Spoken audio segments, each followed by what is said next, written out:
Your Excellency, that's why I wanted you to Yes. speak on the state of play right now. There's a state of emergency in your state. Yes. You are a politician. You have benefited from the democratic process, sitting on top of the table in Rivers State. Are you doing everything in your power? Because we saw pictures of you and some legislators from the state in London and all that. Are you doing everything in your power to make sure that 6 months is done and everything returns to democracy? Being a beneficiary. No. The beneficiary of what? Of the democratic process. That's why we are supporting the State Assembly.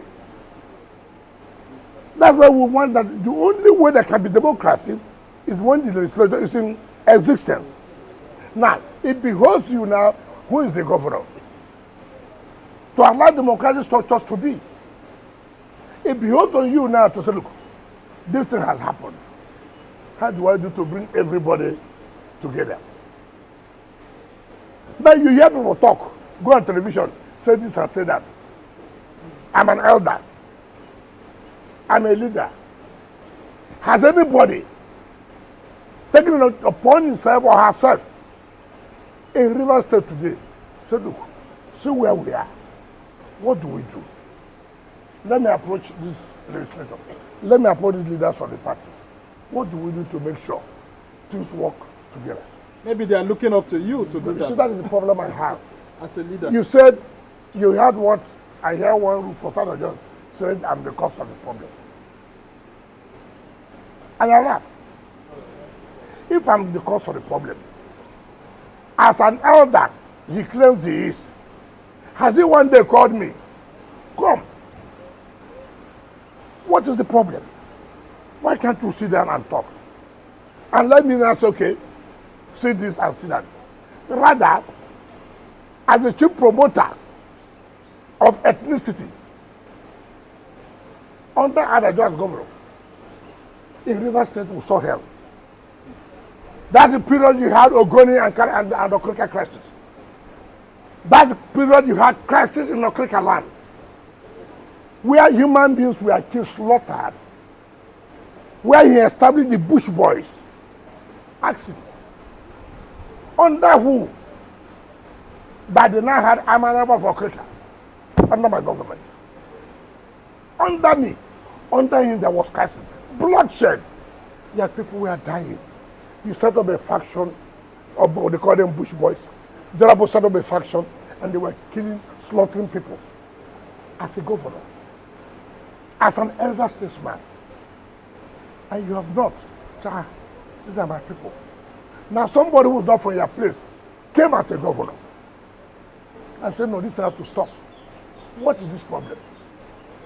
God gave judgment about Amanabo. Instantly. I never waited. I said, look, there must be an end to all this crisis. Inaugurate the Amanabo of Okrika. I went ahead and created another first class for Oguruma. I recognized somebody called the Amanabo of Keke. I recognized somebody called Amanabo of Okochu. Today, in Okrika, there is peace. If I didn't want peace, as a non-Okrika, I would have allowed it so there will be crisis in that place. And then what I tell people, elder, it's not just because I'm 85 years. Elder also means by your conduct, by your activity. If you be an elder that is 85 years and you're not bringing peace, take away that elder and go. Take it away. So you have admitted that part of the reason why there's the state of emergency was declared in your state was to preempt a number of things which could have degenerated. I thought the president did not want the state to get to that level of where anarchy. And he did the right thing. I said, but selfishly, I wouldn't want it. Yes, I just want to ask you. Because I'm a politician. So politicians are happy with anarchy? No. You don't understand. I wanted the governor is not doing well. Get out. And some people say the sole administrator is also not doing well. He's already acting like a Democrat when he's supposed to be there appointing local government chairman. I'm so surprised about what he said. He's bringing democracy. First of all, remember and take ourselves back. If this sole administrator does not bring peace in the place, does not set up democratic structures, remember, the moment the 6 months is over, you fall back to Supreme Court judgment. Today, they're getting their money because a state of emergency has been declared. Ordinarily, if a state of emergency was not declared, money won't go to the state. Money won't go to the local government. Isn't that hypocritical? Money is flowing to the hands of the state and the local government under an administration that is not democratic. Listen to what I said now. That's the point I'm trying to make. What's hypocritical about it? Because the administration is not democratic. No, but who made it to be democratic? It's a sole administrator. No. The government has already collapsed. Supreme Court has given judgment that there's no government. And therefore, there's no appropriation. And you cannot spend money without an appropriation. There's no local government. Who will take the money? Who preside over the money? Emergency route ordinarily is an aberration. However, because the Constitution recognizes that a situation like this may come up, that the president has power to do what he did. In order to say, okay, for the time being, let us have some peace. But in having that peace, civil servants must be paid. In having that peace, institutions must be run. You cannot say civil servants should not be paid, schools should not go on, hospitals should not go on. How about?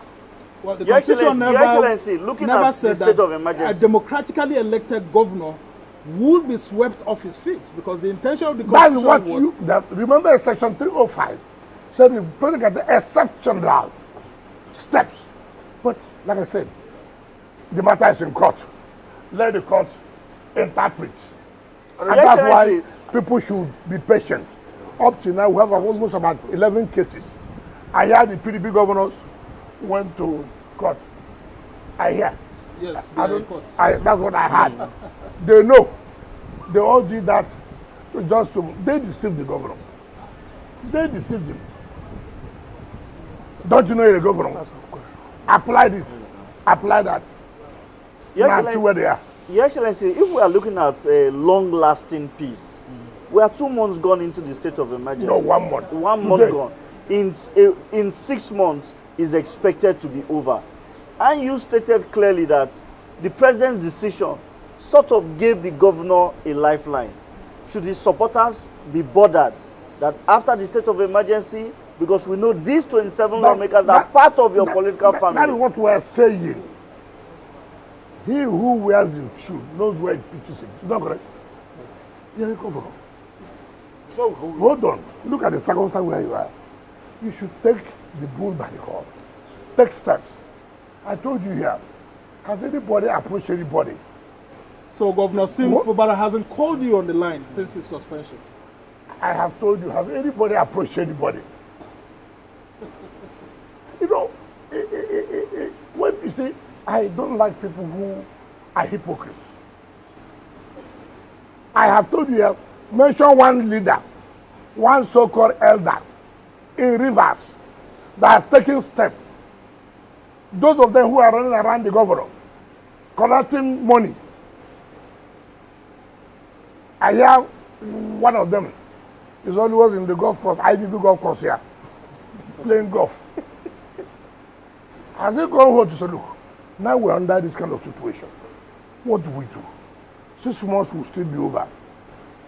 Have we achieved the peace we are supposed to achieve? Because at the end of the day, if you don't achieve anything, then you still go back to square one. Which does not make sense. Does it not occur to you that, look, if nothing is being achieved now, there's no appropriation, there's no democratic, there's no electoral local government.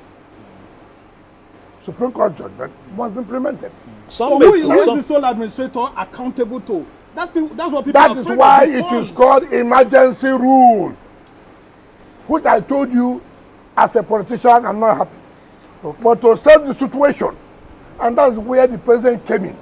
And that's why those who know should now know that let's take this opportunity and say, look, I know this is the problem.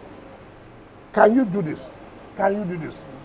You must make sacrifice. Okay. If you are talking of those who know, shouldn't that include you? It is not only coming out Should do that on national television. Yes. Your Excellency, some will some will say, Your Excellency, that you, more than anybody else, should be the one also mediating this peace process. Simply because this is just less than a year after you left office. This is the legacy. As in, the governor was your man, the House of Assembly members are your people. So one will say you are even more of a stakeholder in making sure that this process of peace gets to fruition. Now, let me tell you, but the same assembly people listen to me.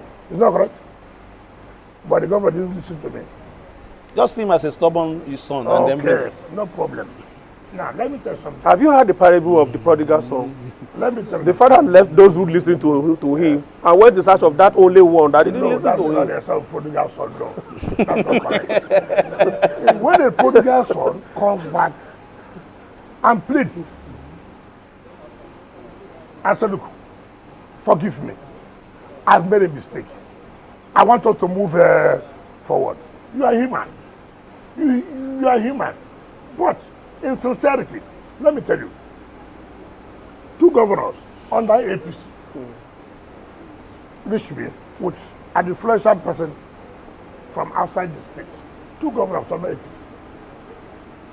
Right? Came to talk to me. And I said, look, I'm not the governor. I'm not FCT minister. There was a gang up against me here. And I knew there was a gang up. I had to put some structures on ground to see that there is peace. That I do my work. I don't need to allow enemies to capitalize on 1 or 2 things. Who will suffer is the administration of the president, who has confidence and put me in this place. So I don't need to begin to give excuses. You are a governor. You have a problem.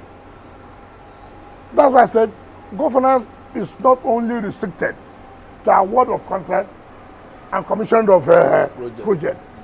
It takes beyond that.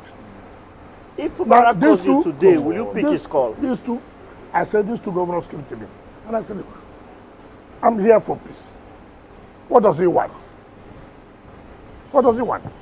And they said, look, we'll do everything to make it. I said, in sincerity, if anybody comes there to say, look, you want it, but it must be in sincerity. Let me tell you, I've been in this system, I've been in government. I know a game politicians play. Politicians buy time. The best opportunity was when President intervened.